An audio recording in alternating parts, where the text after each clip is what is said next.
Press conference చేసి వ్యక్తిగతంగా governor Laxman Kumar అని పప్పులలో నూనెల వెల్ఫేర్ మీద జరుగుతున్నటువంటి అప్పు దినుసుల మీద చేసి సంక్షేమ శాఖ మంత్రిగా పనిచేసి ఆయన సంక్షేమ శాఖ మంత్రిగా పనిచేసాడు. ఆయన పార్టీలో ప్రధాన కార్యదర్శి ఆర్ఎస్ ప్రవీణ్ కుమార్ సంక్షేమ కార్యదర్శిగా పనిచేసాడు. మరి సంవత్సర కాలం అయింది బాధ్యత తీసుకుని. ఈ సంవత్సర కాలంకి వెళ్ళి కార్యదర్శిగా ఉన్నటువంటి పనిచేసినటువంటి బీఆర్ఎస్ ప్రధాన కార్యదర్శి ఆర్ఎస్ ప్రవీణ్ కుమార్ రాజును నేనే మంత్రిని, నేను 50,000 ఓట్ల మెజారిటీతో గెలుస్తా, ఈ లక్ష్మణ్ కుమార్ నాకు ఒక పోటీయా అని మాట్లాడిన పొలిటీషియన్లు ఈ సంవత్సర కాలంకి వెళ్ళి ఎందుకు మాట్లాడలేదు?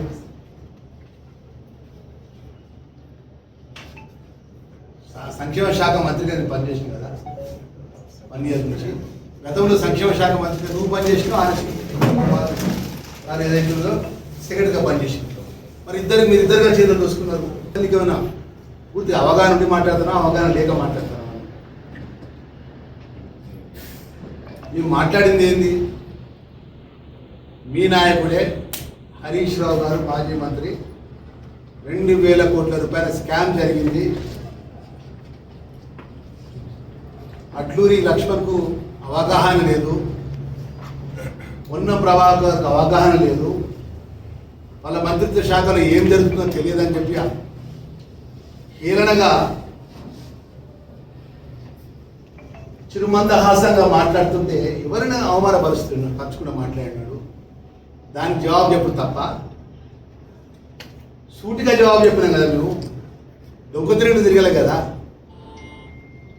దమ్ము ధైర్యం ఉంటే ఇప్పటికే చెప్పి వాస్తవాలు ఉంటే కాగితాలతో సహా ముందు పెట్టండి. ఈరోజు నేను ఒకటే కాగితం పెడితే ఎక్కువ నేను విషయం ఒకటే కాగితం కంపారిజన్ నోటి దీంట్లో 1,142 కోట్ల రూపాయల టెండర్.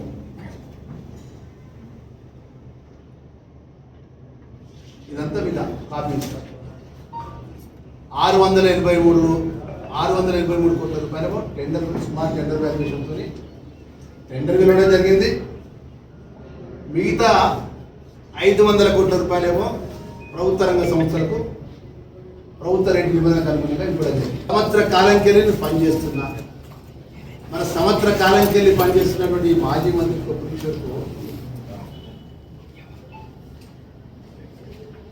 నువ్వు శాఖ మంత్రిగా పనిచేసినావు కదా, నీ కార్యదర్శిగా మీకు ఆర్ఎస్ ప్రవీణ్ కుమార్ పనిచేసాడు కదా. మరి ఎందుకు దొరగారి కదా అంత మెప్పు చూడడానికి ఎందుకు తాపత్రయపడతాను?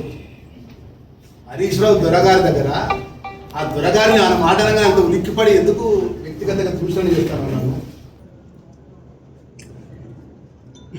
అంత అవమానించినాక ఆ రోజు నిజంగా నీ జాగ్రత్త మీద నేను రాజీనామా చేస్తున్నాను. అప్పుడే పార్టీకి రాజీనామా చేస్తూ 10కి రాజీనామా చేస్తాను.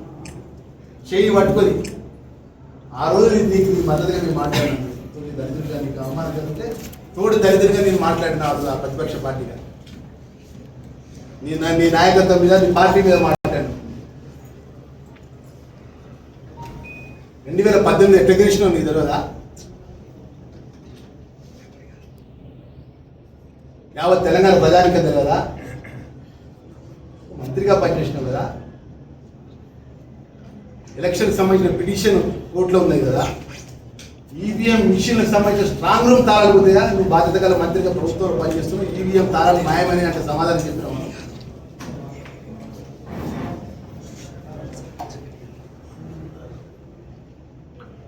కోర్టుకు సంబంధించినటువంటి 2018 జరిగిన అంశం కోర్టులో ఉన్నప్పుడు మీరు 2019 ఎన్ని ఓట్లతో ఓడిపోయిన పొలిటీషియన్ చెప్పు? 1,165 ఓట్లతో ఓడిపోయినా. తర్వాత 2014 తర్వాత 2018 తర్వాత 2023 మధ్యలో బై ఎలక్షన్స్ ఉద్యమంలో పోటీ చేసిన ఎవరికి డిపాజిట్ రాలేదు. తెలంగాణ ఉద్యమంలో రాజీనామా చేసి ఈ తెలంగాణ ఉద్యమం కోసం ఎక్కడెక్కడైతే రాజీనామా చేసి పోటీలో బరిలో ఉన్న వాళ్ళంతా కాంగ్రెస్ పార్టీ అభ్యర్థులందరికీ ఈటల రాజేందర్ పోటీ చేసిన వారికి బయటకు వెళ్ళొద్దయింది. ఎక్కడికైతే ఉద్యమం కోసం రాజీనామా చేసి తెలంగాణ మేము వస్తే తెలంగాణ వస్తుందని ఆ రోజు బై ఎలక్షన్స్ వస్తే బై ఎలక్షన్స్లో అందరికీ డిపాజిట్ నాకు డిపాజిట్ వచ్చింది. 2009లో 1365 ఓట్లతో ఓడిపోయినా, 2014 16,000తో ఓడిపోయినా, ఇక 2018లో జగన్ మొత్తం తెలుసు, యావత్ తెలంగాణ ప్రధానికాన్ని తెలుసు. బీఫామ్ ఇష్టపడి ఏమన్నాడు, నేను 50,000 ఓట్లతో మెజార్టీతో గెలిచొస్తా అని చెప్పి మాట్లాడాడు. లక్ష్మణ్ కుమార్ ఎన్ని రోజులు పోటీలో అన్ని రోజులు మీరే గెలుస్తాను మాట్లాడాడు. నేను ఓడిపోయినప్పుడు 20,000 30,000 ఓడిపోయినా, 2014 తప్ప.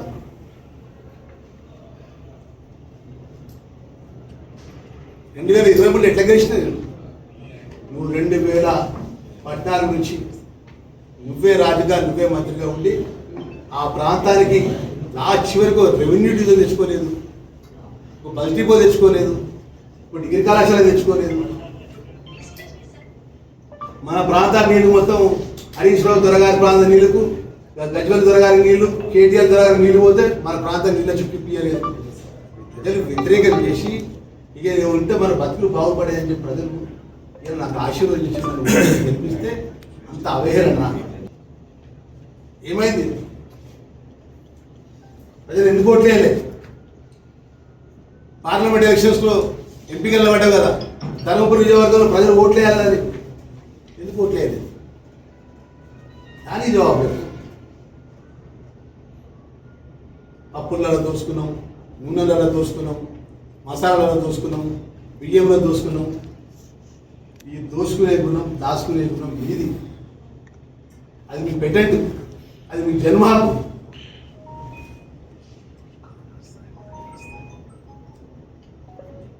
వారి దాని ఈశ్వర్ అనుకుంటున్నాం కావచ్చు, కానీ నేను ఎక్కడ కూడా మంత్రి అంటూ మంత్రి లెక్క అసాహసం ఆలోచన చేస్తే కృష్ణ ఈ ఆరోగ్య దేశంలోకి వచ్చినా ఒక్కనే వస్తా, ప్రజలంటూ ప్రజలు చచ్చిపోతా, అటాలం పట్టాల విజయ ఈ మంత్రి రాబోయే విధంగా ఈరోజు కూడా అదే విధంగా ఉంటున్నా. నువ్వు దళిత ముసుగులో ఉన్న ఒక దొరవను, దళిత ముసుగులో ఉన్న ఒక దొరవను, ఇంకా అహం దగ్గర నీకు ప్రజలు కర్ర వాచి వాత పెట్టినాక నీకు ఇంకా అహము అహాభావాలు, ఆ మాట్లాడే తీరు.